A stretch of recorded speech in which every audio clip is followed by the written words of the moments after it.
जहाँ तक ताल्लुक़ है ये जो वीडियो है, इससे पहले मैं आपको ये गुजारिश करता चलूँ कि इमरान खान साहब ने जिस तरह वोट ख़रीदा वो आप सबके सामने है। उन्होंने अपने तमाम हुकूमती जो उनके मेंबर्स हैं उनको 50-50 करोड़ रुपए का फ़ंड दिया। और मैं समझता हूँ कि इलेक्शन कमीशन को इस बात का नोटिस लेना चाहिए कि उन्होंने ये 50 करोड़ का फ़ंड इलेक्शन से पहले, क्या ये रिश्वत नहीं है? क्या ये वोट ख़रीदना नहीं है? तो ये बात, तो जो बात मेरे ऊपर ये हुकूमती जो तर्जुमान हैं वो डाल रहे हैं, ये बात तो इनसे पूछनी चाहिए कि क्या 50 करोड़ का फ़ंड जो दिया जा रहा है अपने मेंबरान को, क्या वो वोट की ख़रीदो फ़रोख्त में नहीं आता? जहाँ तक ताल्लुक़ है इस वीडियो का, तो मैं ये बात आप बड़े वसूख से कह सकता हूँ कि ये जो MNA हज़रात हैं, PTI से उनका ताल्लुक़ है, मेरे वो दोस्त हैं, उन्होंने मुझे बुलाया। मैं उनसे एक दफ़ा नहीं, मैं कई दफ़ा मुलाकात कर चुका हूँ, और अगर वो मुझे दोबारा बुलाएंगे मैं दोबारा भी उनसे मुलाकात करूँगा, क्योंकि वो मेरा हक़ है। मैं एक उम्मीदवार का बेटा हूँ, मेरा हक़ है वोट मांगना, तो मैं तो उनसे वोट मांगूंगा, एक दफ़ा नहीं 100 दफ़ा मांगूंगा, और जहाँ वो मुझे बुलाएंगे मैं वहाँ जाऊँगा। आपकी इस प्रेस कॉन्फ्रेंस के बाद भी मैंने जाना है और भी अरकान के पास वोट मांगने के लिए, और हमने वोट मांगना है ज़मीर का, जो हमने सारी ज़िंदगी मांगा है।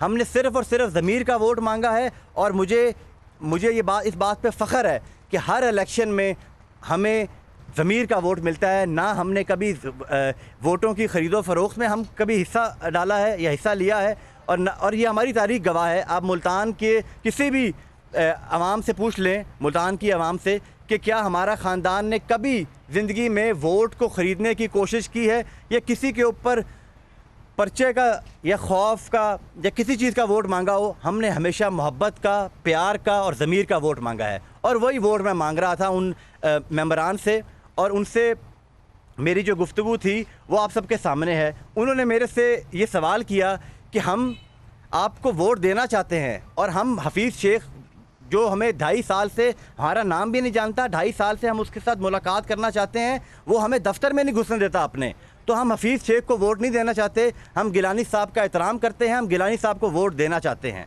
और वो 1-2 नहीं, वो ज़्यादा मेंबरान थे। तो मैंने उनसे कहा कि आपकी बहुत मेहरबानी, आपने मेरे पे एतमाद किया, गिलानी साहब पे एतमाद किया, और आप वोट देने जा रहे हैं। तो उन्होंने मेरे से पूछा कि अगर हमारी पार्टी, हमारी जमात हम पे शक करे और हमसे वो वोट हमारा हाथ में लेने की कोशिश करे, तो फिर हमें क्या करना चाहिए? हम तो अपना वोट गिलानी साहब को देना चाहते हैं। तो मैंने उनको बताया कि अगर आपका वोट, क्योंकि वोट आपका हक़ है, एक आइनी हक़ है आपका, कि आप अपने वोट को आर्टिकल 226 के तहत आप अपने वोट को सीक्रेट रख सकते हैं, और आपकी अपनी मर्ज़ी है आप जिसको वोट देना चाहें। अगर वो आपके वोट को, आपको वोट निशान लगा हुआ बैलेट दें, तो फिर आपने, क्योंकि वो आपका ज़मीर का वोट नहीं है, तो वो आप इस तरह गिलानी साहब के ऊपर भी आप नंबर लगाएं और वो वोट फोल्ड करके बैलेट में डाल दें। ना वो वोट हफीज़ शेख को जाएगा, ना वो हमें जाएगा। तो इसमें मैं समझता हूँ कि मैंने कोई गलत काम नहीं किया, मेरा ज़मीर मुतमईन है, और मैं अभी भी दोबारा मैं इस बात को दोहराऊँगा कि हमारे कॉन्स्टिट्यूएंट्स, हमारे जो मेंबरान असम्बली हैं, हमारे लिए काबिल एहतराम हैं, और हमें बड़ी खुशी हुई है इस बात की कि इमरान खान साहब 2-3 दिन से असम्बली के अंदर बैठे हैं और अपने मेंबरान से मुलाकातें भी कर रहे हैं। उनको वो इज़्ज़त, वो ड्यू इज़्ज़त जो उनकी बनती है वो उनको अब मिल रही है, क्योंकि यूसुफ रज़ा गिलानी साहब ने जनरल सीट से सेनेट की इस्लामाबाद से दरख्वास्त दी। उसकी वजह से आज पार्लियामान को भी इज़्ज़त मिल रही है, पार्लियामेंटेरियंस को भी इज़्ज़त मिल रही है, और उनकी सुनवाई हो रही है। मैं साथ साथ हम एक जमहूरी पार्टी हैं, हम जमहूरियत में बिलीव करते हैं। हम ये समझते हैं कि वोट हर इंसान का, हर मेंबर का, उसका अपना एक बुनियादी हक़ है, और वही आपने आज देखा सिंध असम्बली में क्या हुआ। जो लोग पाकिस्तान पीपल्स पार्टी को वोट देना चाहते हैं PTI से, और ज़मीर का वोट देना चाहते हैं, आज उनके साथ किस तरह का सलूक हुआ असम्बली के अंदर। उनको मारा गया, गबोल साहब को, अबड़ो साहब को। क्यों? ये PTI की रवायत है कि वो अपने मेंबरान को समझते हैं कि वो कोई जानवर हैं या कोई वो रेवड़ हैं कि वो उनकी कोई मंडी लगी हो। ना हमने कोई मंडी लगाई है, ना हमने कोई ख़रीदो फरोख्त की है। मुझे बताया जाए कि कौन सी वीडियो है जिसमें मैंने कोई पैसों की बात की है उनसे। कोई वीडियो नहीं है।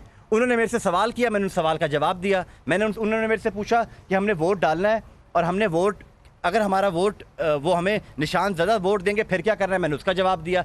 मैंने उसमें कौन सा गलत काम किया? तो मैं समझता हूँ कि ये हमें डिस्ट्रैक्ट करने की कोशिश की जा रही है, हमारी कैंपेन को रोकने की कोशिश है, क्योंकि हुकूमत तो बुखला चुकी है। हुकूमत पिछले एक हफ़्ते से आपके सामने है कि वो किस किस्म के हरबे इस्तेमाल कर रही है और किस तरह की जो सिंध में किया, कराची में, और आज जो वो बुखलाहट का शिकार टीवी पे बैठे हुए बयानात दे रहे हैं, उनसे उनके चेहरों से उनकी जो डिफ़ीट है, जो शिकस्त है, वो आया है।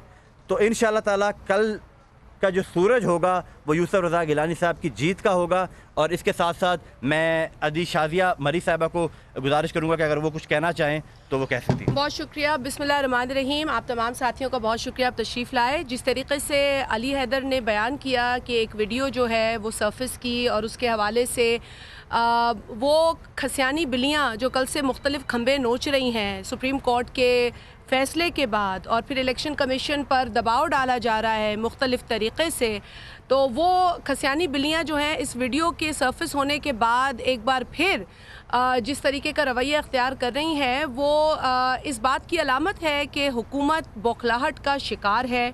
हुकूमत को ये नज़र आ गया है कि जिस IMF के नुमाइंदे को उन्होंने एक जमहूरी अवामी वज़ीर आज़म के सामने खड़ा किया है, उसकी क्रेडिबिलिटी कोई नहीं है। और सिर्फ वो कैंडिडेट, मुझे अफसोस के साथ कहना पड़ता है, गो कि वो पाकिस्तान पीपल्स पार्टी के दौर में भी कैबिनेट का हिस्सा रहे, लेकिन पाकिस्तान पीपल्स पार्टी की पॉलिसीज़ पर उनको काम करना था और उन्होंने किया। लेकिन इस वक्त उस शख्स की हालत ये है, जो आप मीडिया के साथियों ने भी कवर की, कि जिन दिनों में 200 रुपए किलो टमाटर बाज़ार में बिक रहे थे, यही IMF के इस वक्त जो कैंडिडेट हैं हुकूमती जमात के, उन्होंने कहा जी कहाँ 200 रुपए किलो बिक रहा है, वो तो 17 रुपए किलो बिक रहा है टमाटर। जिस शख्स को पाकिस्तान की आवाम की ये तकलीफ़ नहीं पता, जिस शख्स को ये नहीं पता कि रोज़ पेट्रोल की कीमतें बढ़ाने से एक मुतवस्सत तबके के घराने का क्या हाल होना है, उसको सेनेट का टिकट दिया, उसको सेनेट में लड़ाया जा रहा है। अगर उसके सामने एक पॉपुलर शख्स खड़ा है, जिसका परफॉर्मेंस रिकॉर्ड आपके सामने है, जिसका असेंबली में आने का रिकॉर्ड आपके सामने है, जिसका अपने साथियों को तो छोड़ें लेकिन उस वक्त की ऑपोजिशन को भी इज्जत देने का रिकॉर्ड आपके सामने है, तो बेसिकली इनको यही तकलीफ है कि गिलानी साहब जैसे स्ट्रॉन्ग कैंडिडेट के सामने हमने एक ऐसा शख्स खड़ा कर दिया है जिसको पाकिस्तान की आवाम की नफ्स का पता ही नहीं है, जिसको आवाम तो छोड़ें लेकिन उनके अपने अरकान ना जानते हैं, ना उनसे कोई वाकफियत है। और ये बात हमने पहले भी कही थी कि आप इस वक्त जो PTI के नुमाइंदे बनकर सेनेट के लिए वोट मांग रहे हैं, आप उनसे ये तो पूछें कि आप नेशनल असेंबली में, क्योंकि आप तो अब यहाँ हैं ना एडवाइज़र की हैसियत में, आप ये बताएं 10 ऐसे PTI के अरकान का नाम बता दें जिनके वोट की आपको तवक्का है। कोई 10 MNAs का नाम भी इनको याद नहीं होगा। तो अगर आप ऐसा कैंडिडेचर, एक ऐसे कैंडिडेचर के सामने खड़ा करेंगे जो वैसे ही क्रेडिबिलिटी या अपने रेज़्यूमे या CV के हिसाब से कमज़ोर है, क्योंकि देखिए पाकिस्तान के लोग देखेंगे और पाकिस्तान की आवाम तो इनकी परफॉर्मेंस देख चुकी है पिछले 2.5 बरसों से। और जिस तरीके से अली हैदर ने कहा कि 2.5 बरसों के बाद सिलेक्टेड वज़ीर आज़म को ये याद आया कि पार्लियामेंट भी कोई चीज़ है पाकिस्तान में, पार्लियामेंट में मौजूद अरकान भी होते हैं और पार्लियामेंट का एक ऑफिस है जहाँ बैठ कर मैं इनको झूठी इज़्ज़त दे सकता हूँ। ये झूठी इज़्ज़त भी है क्योंकि 2 रोज़ ही चलेगा, ये आज चला और कल चला या परसों चला होगा, 2 रोज़ का खेल है। 2 रोज़ के बाद उसी तनख्वाह पे ये लोग होंगे और वही इज़्ज़त इनको मिल रही होगी जो पिछले 2.5-3 बरसों से मिल रही है। तो लिहाजा इसका लुबे लुबाब यही है कि क्योंकि सुप्रीम कोर्ट की जानिब से ये फ़ैसला वाज़े था कि इलेक्शन आर्टिकल 226 के हिसाब से होने चाहिए, जो सीक्रेट तरीक़ा है, और ये वोट इलेक्टोरल कॉलेज के हर वोटर का अपना वोट है, उसके ज़मीर का, उसके कॉन्शियंस का वोट है। सिंध के अंदर 3 PTI के अरकान जिन्होंने पार्टी को वोट नहीं देना था, उन्होंने ऐलान कर दिया कि हम इनके जो कैंडिडेट्स हैं उनको वोट नहीं देंगे, हमें इज़्ज़त नहीं मिल रही है, सिंध को कोई तवज्जो नहीं दी जा रही है, हमारे वोटर्स को कोई तवज्जो नहीं दी जा रही है। तो 3 अरकान ने, जिसमें वो शर साहब है, अबड़ो साहब हैं और एक गबोल साहब है, उन्होंने ये ऐलान किया। और उससे कबल आपको पता है कि पीटीआई के ही एक मेंबर ने कहा कि ये अगवा हो गए, तो उन्होंने वीडियोस जारी की कि जी हमें किसी ने अगवा नहीं किया, हम अपनी मर्ज़ी से ये फैसला कर रहे हैं कि हम पीटीआई के कैंडिडेट को वोट नहीं देंगे। लियाकत जतोई का बयान भी ऑन रिकॉर्ड है, आपके सामने है। इसके अलावा उनके मुख्तलिफ अरकान जो हैं सिंध के अंदर बिलखसूस ये बात कर रहे हैं। पंजाब की हालत ये है कि वहाँ के वज़ीर आला पर करप्शन के बड़े नुमाया जो चार्जेस हैं वो लग चुके हैं, उनसे मुंसलिक कई स्कैंडल सामने आ गए।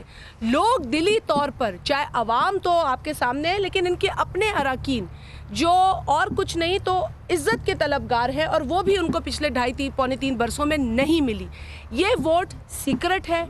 अगर इस वोट में किसी किस्म की डिफेक्शन का आंसर होता तो आर्टिकल 63A में ये दर्ज होता, और अगर कोई अपने ज़मीर का वोट पीटीआई को नहीं देना चाहता तो ये उसका गुनाह नहीं हो सकता। और जैसे अली हैदर साहब ने अभी आपसे बात की कि ये तो आज वाज़ेह हो गया ना जी उस वीडियो से कि जो पीटीआई के चूने पे महकती फ्रेशनेस अब 48 आवर्स तक। नया सनसिल्क नेचुरल रिचार्ज। नए मौसम के आने पे पहली दफा कुछ नया महसूस हुआ है। मेरे लिए एक कहने वाले अब सबके लिए लेते हैं, और ये 90 नंबर घर की नहीं बल्कि पड़ोसियों की भी नानी बन गई है। और इनकी दोस्ती तो हुई ही सेम चॉइस पे है। बड़े अरसे में पहली दफा लगा कि इन मोहल्लों में खुशियों ने अलग रहने वालों को साथ कर दिया। वॉल्स, साथ चलें खुशियाँ।